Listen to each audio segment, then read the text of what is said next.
검찰에서 안 드러나는 것들이 어떤 부분 혹시 좀 이런 부분은 좀 규명돼야 된다라고 생각하시는 부분들이 있습니까? 12월 4일 새벽에 네. 비상계엄이 국회와 시민들과 국회의 노력으로 해제가 되지 않았습니까? 네. 해제가 되니까 당일날 저녁에 4사람을 지금 부른 걸로 돼 있어요. 네. 확인된 건 지금 4명이지만 뭐 더 있을 수도 있는 거고. 네. 아까 말했던 박성재 네. 법무부 장관, 이상민 네. 행안부 장관, 네. 이완규 법제처장, 네. 다음에 김주현 민정수석. 네네. 김주현하고 네. 박성재는 검찰 출신이고 네.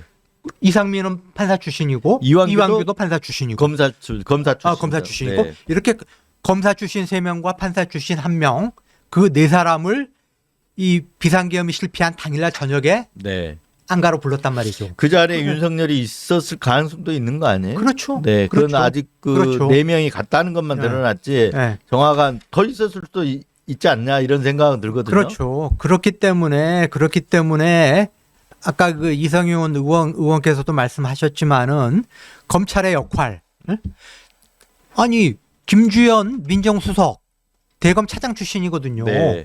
그리고 박성재 법무부 장관하고 심우정 검찰총장 임명에 밀접히 관련이 돼 있는 핵심 참모예요. 네. 아니 그렇다면은 당연히 검찰과 비서실 다음에 지금 경호처 수사가 검찰이 영장을 발려하면서 지금 네. 막혀 있는 상황인데 공수처, NSC 이런 부분들이 당연히 윤석열이 비상계엄을 기획하고 이 실행하는 데 있어서 굉장히 중요한 역할을 했을 가능성이 매우 높다. 네. 그런데 이런 부분들은 지금 전혀 어디도 지금 들여다보는 데가 없거든요. 네. 그렇기 때문에 이 내란 특검이 이루어져야 되는데 뭐 아시겠지만은 지금 계속 국민의힘에 발목 잡고 있고 지금 최상목 대통령 권한 대행한테 가 있는데 이건 거부권 다른 건 거부권 행사하고 이건 아직 유보하고 있다고. 네, 유보하고 있는데 지금 뭐 거부 가능성이 높지 않냐라는 지금 전망들이 흘러나오고 있죠. 네. 그 고민하는 모습을 보이는 건가 아니면 지금 뭐 고민하는 쉽게 척. 거부하지는 못할 거다 이런 예상도 좀 되거든요. 아, 그런데 왜냐하면 그 최상목 대행이 예. 헌법 위배 소지가 있다라는 네. 부분들이 다 제거가 됐잖아요. 그렇지만은 저는 최상목 권한대행이 지금까지 보여온 행태로 보건데 네. 어찌됐든 대통령실과 이 국민의힘의 눈치를 굉장히 많이 지금 보고 있고 거기서 지금 강력 반대하지 않습니까?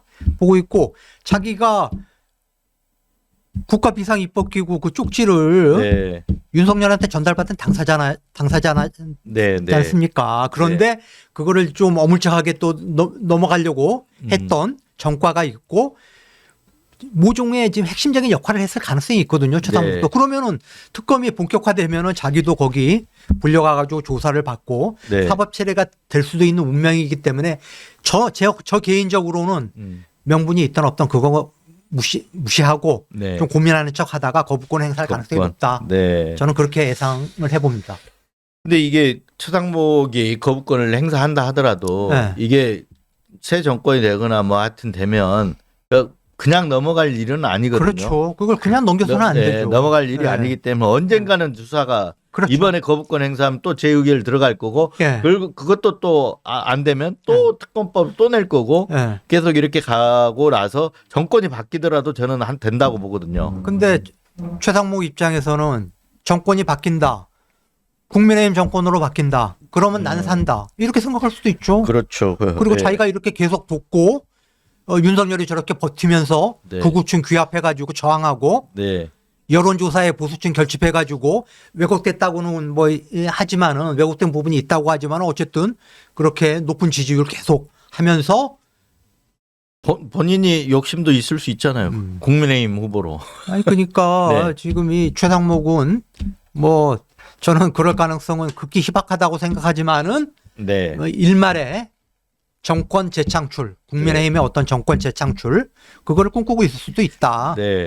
근데 저는 이제 그 아까 얘기했던 삼청동 안가 네. 이 모임이 그날 뭐 연말에 소주나 한잔 하자 해갖고 모였다고 자기들은 이렇게 얘기하잖아요. 네. 소주 한잔 하는 자리에 왜 그 휴대폰을 그 다음날 다 폐기합니까? 아, 그렇죠. 네. 근데 그 면면들을 볼 때 다 네. 법을 아는 사람 하잖아요. 네. 이상민 판사 출신입니다. 행안부 네. 장관. 네. 그리고 개업하고도 관련이 돼 있잖아요. 네. 언론사들 단전 단수 네. 지시한 사람 또 이기도 하고 네. 이상민 그리고 박성재도 법을 검찰을 움직이잖아요. 그렇죠. 그리고 민정수석 역시 네. 건경 네. 이런 거 그리고 이완규도 법을 다루는 사람 네. 다 이 핵심들로 볼 때 저는 이 기획을 같이 한 사람일 가능성도 있다. 그리고 그 일단 실패를 12월 3일 날 해제가 됐으니까 네. 계엄 해제 이후에 네. 이 그 뭐라 할까요? 엑시트 어떻게 할 거냐 이걸 논의했을 가능성이 있는 거죠. 그러니까 지금 드러난 거는 내란 우두머리는 윤석열이고 윤석열이가 그 자기 이제 중앙고등학교 선배 경호처장 시켰다가 국방부 장관으로 보낸 김용현을 내란 실행의 주요 종사자로 만들고 김용현을 동원해 가지고 이제 군사령관들을 움직이고 중앙파를 네. 움직이고 뭐 자기가 이제 뭐 또 이제 경호처 이렇게 통해 가지고 경찰청장 서울경찰청을 움직이고 해서 한 걸로 돼 있는데 그 내란이라고 하는 거를 기획하고 설계할 때 브레인들이 있었을 수밖에 없다라는 거죠. 네. 그게 지금 말한 박성재 법무부 장관이라든가 김주현 민정수석이라든가 이양구 법제처장이라든가 이상민 행안부 장관 다음에 뭐 정진석 비서실장 이런 친구들 옆에 데리고 있는 이런 친구들이 당연히 네. 브레인 역할을 했을 거라고 보는 게 그게 상식적인 거죠, 사실. 네. 그런데 그런 부분에 대해서는 지금 아직 전혀 조사가 이루어지지 않고 있다. 그러니까 애초에 그 아무 계획 없이 계엄을 하지 않잖아요. 계엄을 그렇죠. 해서 그렇죠. 로드맵이라 할까요? 이런 게 네. 분명히 있어야 되잖아요. 네. 있고 나중에 계엄 이후에 어떻게 엑시트 한다. 이런 게 있어야 되고 출구 전략이 있어야 되거든요. 근데 출구 전략조차 지금 안 나와 있거든요. 그렇다 그러면 네. 브레인들은 지금 어딘가에 다 숨어서 암양하고 있다. 그렇죠. 이렇게 그렇죠. 볼 수 있는 거예요. 그렇죠. 윤석열한테 직접 지시를 받았던 군 장성들만 그 계통에 있는 사람들, 경찰청장, 서울청장, 네. 군의 군사적으로 11명 군 장성들, 그리고 이제 민간인 노상원 여기만 딱 지금 구속이 돼 있는 거예요. 네. 나머지는 다 이 수사망에 지금 수사망 밖에 있거든요. 네. 그래서 이 부분에 대해서 수사가 제대로 이루어지려면 아까 얘기했던 데 내란 특검이 돼야 된다. 검찰이 정광석화처럼 계엄 수사를 했지만 딱 그 테두리 명령 개통의 테두리만 딱 속아갖고 수사했고 나머지는 안 했어요. 네. 네. 맞아요. 그래서 반드시 특검이 이루어져야 된다는 거죠. 그래서 우리 저기 아까 이성년 의원이 계셨으면 좀 물어봤을 텐데 좀 넘어가가지고요. 아니 그 보수농객 그 정규재 네. 전 한국경제주필이 이야기를 했지 않습니까?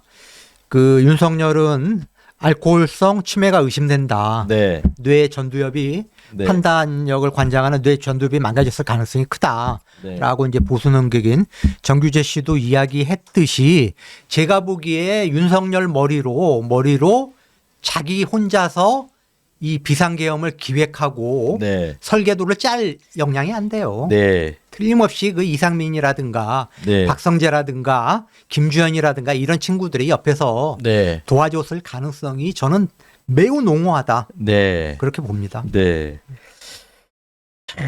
근데 지금 이제 그 밖에서는 또 어제 또 헌재 주변에 또 네. 밖에서는 저 윤석열 지지자들 규합하고 있잖아요. 예. 그런 이제 브레인들도 지금 숨어서 있는 네. 거고 네. 여전히 내란 세력들이 지금 곳곳에 숨어 있다고 봐야 되는 거잖아요. 네, 그렇죠. 네.